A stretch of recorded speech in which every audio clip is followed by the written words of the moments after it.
I want to share something that I think is a really good piece for you to consider if you're in these crypto markets and really any of the markets right now. This is a letter written by a guy named Dan Tapiero to his private equity, his crypto private equity investors and his staff.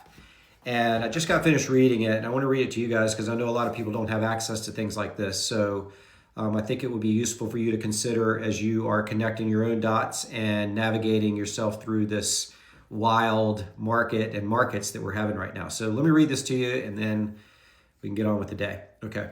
The name of his company is called 50T. So 50T Team. It's obviously been a rough few weeks, days, and months for our portfolio of blockchain crypto businesses. I had always expected extended consolidation around 100,000 BTC, and so was expecting a traditional 35% pullback from the highs. This current drawdown, however, is more than I was expecting and comes as a result of many variables all hitting at once, as they normally do during extended bear phases. Capital fracturing, as I call it, has been a main driver. Simply put, capital today has too many options and too many distractions. I've talked about this endlessly on my lives. Certainly, within the digital asset ecosystem, there are too many initiatives, ventures, businesses, with the result being too much good capital is being thrown at weak projects, 1,000%. Also, the pull for capital to be invested in AI, space, robotics, energy, etc. must come from somewhere, and as we have seen, it has come from crypto and traditional tech SaaS companies, software companies. Concurrently, as a result of geopolitics, gold has been rallying for 2 years, with the recent blow up to 5,000 pulling trillions of dollars away from the digital gold narrative that supported BTC for the past 5 to 10 years. On top of that, we now have a Manhattan Project style command U.S. economy that revolves around near unlimited capital being put into actual infrastructure build to support the energy needs to power AI at scale and at a degree that has not been required before. Moreover, this is all happening at light speed and at a pace that is becoming difficult for humans to respond. Overlay on this backdrop is the choice of a new Federal Reserve Governor, Kevin Warsh, who is excellent and in conjunction with Scott Bessent will act as the right stewards for monetary and fiscal policy going forward.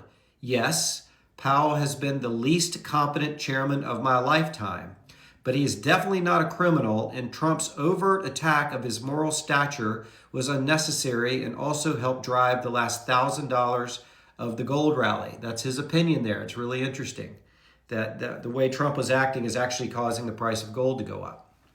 Clearly, if one looks just at yesterday's employment data, and there's a ton of more underlying weak data, the job situation for the bottom 80% of the population, however you measure it, is not good and has not been good for a while.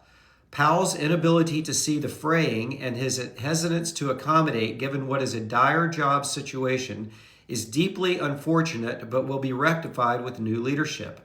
The failure of the current Fed, of course, has led to a much tighter liquidity position than anticipated, and we are now suffering the result of such intransience. Indeed, one can feel the absence and literal destruction of liquidity now playing out. The hint that AI will displace other economic entities and activities have led to massive drops across the software sector. The one-day $10 trillion loss in gold and silver from their highs, the $7 trillion collapse in crypto blockchain projects and businesses, the massive illiquidity in commercial real estate across the U.S., not to mention the potential destruction of businesses and liquidity held in the private equity sector that AI may now have rendered frozen and or impaired, are just a few signs that liquidity is no longer plentiful and must be increased. Wholesale selling of Blackstone, Apollo stock, as well as many private investing entities investing also are feeling the stress though not so publicly. Further, the demands for capital for giant upcoming potential IPOs, SpaceX, for example, are like nothing we've ever seen. That capital must come from somewhere, and usually when capital is plentiful and sufficient, the markets can absorb such needs. At this time, it appears the demands on capital markets are too great given the existing liquidity availability, and we will start to see this liquidity destruction impacting the underlying economy to a greater degree unless some action is taken by traditional policymakers, i.e. rate cuts to act as an offsetting mechanism for the capital needs required for the numerous innovations that are being delivered today. A lower US dollar would also be helpful. As measured by the Fed trade-weighted dollar, we are near the highest levels ever, and a 10 to 20% drop in this measure would be a helpful monetary offset. Almost done. Many entities in the old world of traditional banking, business, and commercial real estate will unlikely be able to keep up with the current rate of innovation and will suffer. Much employment sits in traditional areas. Businesses and individuals both need offsets. We have many smart policymakers and levers to offset the ongoing liquidity destruction. There are many answers, just one. Here's just one. Imagine if individuals' monthly mortgage payments were cut in half overnight. I'm sure that would do a lot to buffer the radical changes impacting individuals' personal liquidity situation and the perception about the future liquidity position.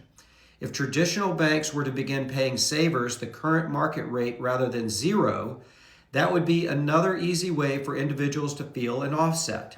Unfortunately, we have always had market turbulence when a new Fed chairman takes over. We saw it with the handoffs to Greenspan, to Bernanke, to Yellen and Powell, and now, unfortunately, to Warsh, even though it is unwarranted. Understandably, the frenetic pace of action coming out of the White House, while a net positive in my view, also does damage to the placidity and confidence that markets require to function. So while I am optimistic as ever on the new few years' growth prospects and America's leadership of the world economy, clearly at the moment the capital needs to drive that growth as insufficient and are driving the capital needs to drive that growth are insufficient and are driving this current bout of liquidation, risk aversion, and capital destruction. Another few months of such action will begin to impair those growth prospects. Hopefully markets will soon settle and focus on just how bountiful is our medium and long-term future.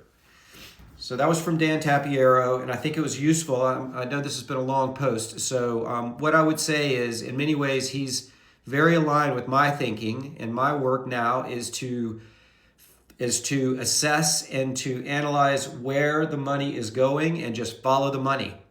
So stay tuned, and if you are interested in what I'm up to, just follow me on lives and here, and I'll post a lot more about this stuff.